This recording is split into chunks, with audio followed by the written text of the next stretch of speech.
भागवत महापुराण की कथा। एक बार ऋग्वेद के आचार्य सांभरिक मुनि जमुना जी के जल में तर्पण कर रहे थे।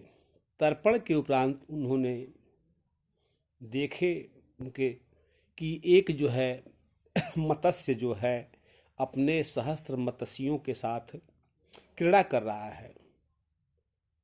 क्रीड़ा करना देख कर के सांभृति ऋषि की मन में जो है काम प्रकट हो गया। यह नेत्र का दोष है। आंख जब जो है देखता है तो आंख जो है बुरे मार्ग में लगा देता है।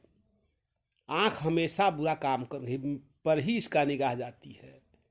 तुरंत जो है सांभरी ऋषि ऐसे ऋग्वेद के आचार्य का मन जो है कामातुर हो गया और वह जो है महाराजा मंधाता के दरबार में पहुंचे और कहे कि हे राजन, आपके तो 50 पुत्रियां हैं और आप जो है अपने पुत्रियों में से किसी एक पुत्री को कन्यादान कर दें क्योंकि मुझे जो है काम पीड़ा हो रही है।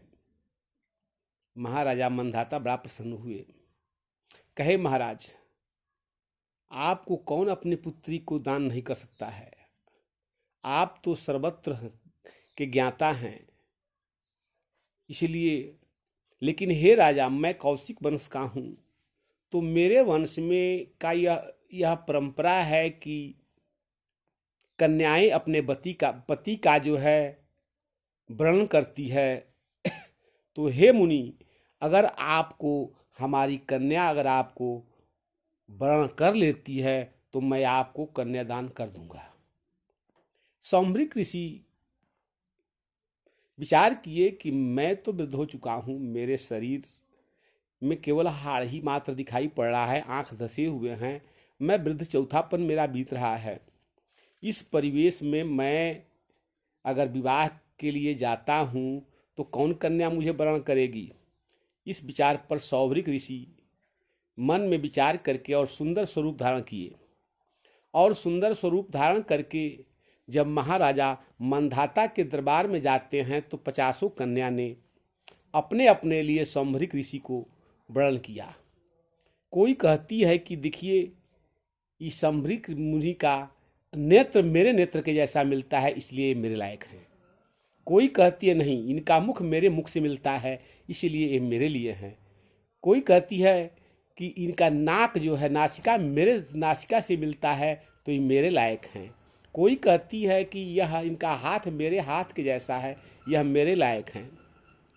सबने जो है कोई कन्या ही कहती हैं कि मेरे सन जैसे यह इनका वर्ण है, यह इसलिए यह मेरे लायक हैं। सब के सब सांभरिक ऋषि को अपना पति के रूप में वर्णन कर लिए।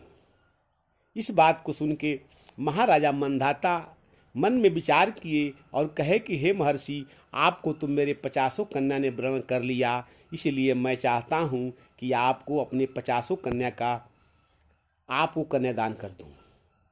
और इस बात को जो है सांभरिक ऋषि को बुला करके अपने 50 कन्याओं का कन्यादान कर दिए और कहे राजन की हे महर्षि, आप मेरे ही दरबार में रहिए, आप कहाँ जाएंगे।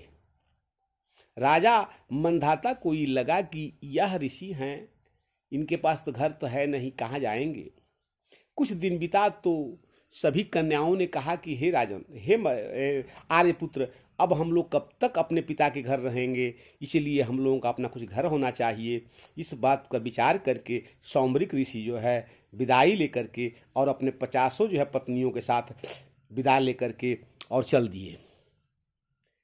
चलते चलते अब सांभरिक ऋषि का कोई घर तो था नहीं।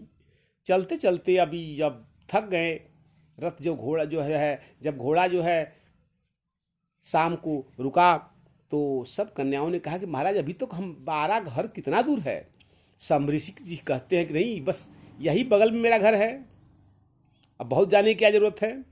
और सांभरिक ऋषि तो ऐसे ऋषि थे कि सभी देवता बेचैन थे कि कभी भी ये मुझे काम बताएं कि मैं काम कर दूं। तुरंत विश्वकर्मा जी ने सोने का जो है 50 भवन बनवाया और 50 भवन में 50 राजकुमारियों को संभृक जी ने जगह दे दिया और 50 भवन में संभृक ऋषि अपने जो है 50 रूप बना करके और 50 भवनों में रहने लगे। सबको यही लगता कि यह जो है ऋषि हम ही लोगों के यहाँ पास रहते हैं, सभी का मन में यही विचार था। एक दिन महाराजा मंधाता को इच्छा हुआ कि हम कम से कम चलें और अपने पुत्रियों का समाचार देख लें कि कैसे हैं सब।